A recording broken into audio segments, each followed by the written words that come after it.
కర్మ ఎవరిని విడిచిపెట్టదండోయ్.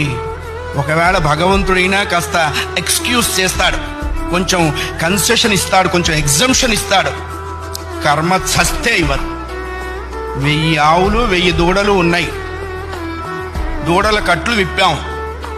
ఏ దూడ దాని దగ్గరికి వెళ్ళి దాని తల్లి దగ్గరికి వెళ్ళి సరిగ్గా ఆగుతుంది. కర్మ కూడా అంతే. అవశ్యం అనుభోక్తవ్యం కృతం కర్మ శుభాశుభం. వండిన అన్నం తినలేకపోవచ్చు, చేసుకున్న కర్మని అనుభవించక తీరదు. చాలామంది కొన్ని అనవసర మాటలు మాట్లాడుతుంటారు. బ్రతకదలుచుకోలేదు, చచ్చిపోదాం అనుకుంటున్నా. చావుడేటువంటిది ఏదో ఏటీఎం కార్డు పెట్టంగానే డబ్బులు వచ్చినంత ఈజీ అనుకుంటాడు. నువ్వు అనుకోంగానే చచ్చిపోతే నువ్వు చేసిన కర్మ అంతా ఎవడు అనుభవిస్తాడు? కర్మానుభవం అనుభవించడం కోసమైనా అది నిన్ను బ్రతికిస్తుంది. నీ ఇండివిజువల్ ఐడియాస్తో నువ్వు బ్రతకవో. ధర్మశాస్త్రం